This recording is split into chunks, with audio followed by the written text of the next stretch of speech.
Alright, number 15, we want to solve the equation in the real number system.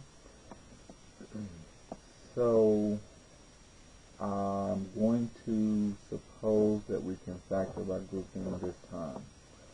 So that would be 2x to the third minus x squared plus 2x minus 1 equals 0. So I'm going to group these two and these two together. Here we can factor out x squared, and that will leave us with 2x minus 1. And then over here we cannot factor out anything but a 1. We must factor out something every time. And that will leave us with 2x minus 1. And if both parentheses come out the same, then it factors by grouping correctly. So we put the 2x plus 1 together. We factor that out of both times, out of here and out of here. And so that would give us 2x minus 1. And then what we had left was x squared and a positive 1. So we put those together and set it up to 0. So here are two factors. If we solve for x, add 1 divided by 2, we get x equals 1/2. And then subtract 1, take the square root, you would get x equals positive or negative I, because we'd have the square root of -1, and that would just be I, positive or negative. So we get 1/2 and then positive or negative I.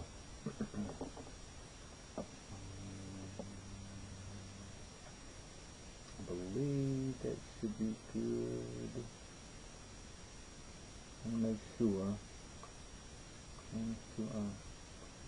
So, and since it says real numbers, they don't want the imaginary number, so the plus or minus I won't work. So we only want to go with the 1/2.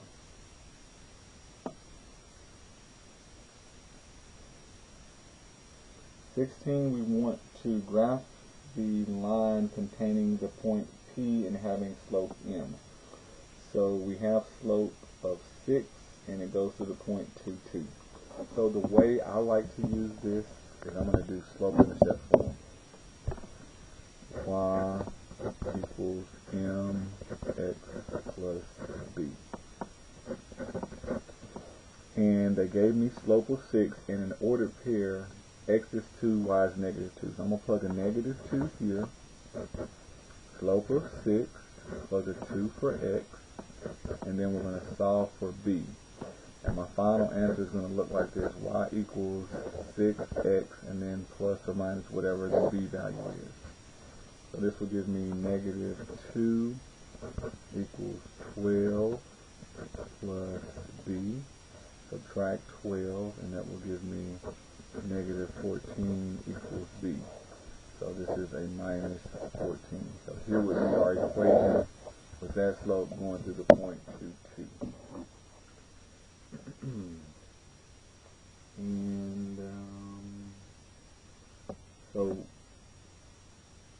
y-intercept, this one looks like it would cross at 6, but the slope is going down and our slope is positive, going up.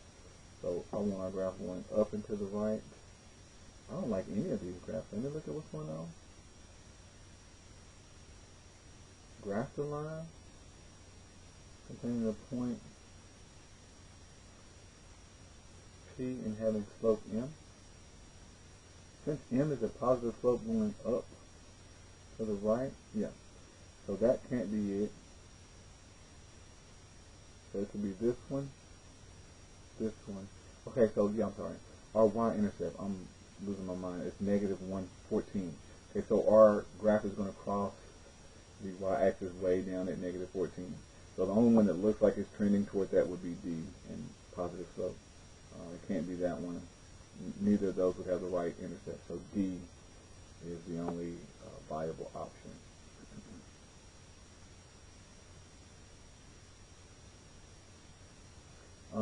Number 17, for the graph of the function y equals f of x, we're going to find the absolute maximum, absolute minimum. Okay, so the absolute highest point and the lowest point. So the highest point that we get, since this graph ends, it doesn't go on without bound. The happens when x is 5, it's the y value of 6. The lowest point happens when x is 2 at a y value of 1. So these 2 points here. Maximum 5, 6, minimum 2, 1. That would be option A. And then 18, we're going to use properties of logs to find the exact value of the expression. Do not use a calculator. So with subtraction, the property of log wants you to use division. Since they have the same base, we can combine them. So we have log base 4 of 24 minus log base 4 of 6.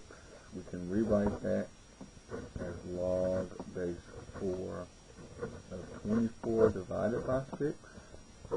24 divided by 6 will give us log base 4 of 4, and 4 will cancel out, and it just leaves us with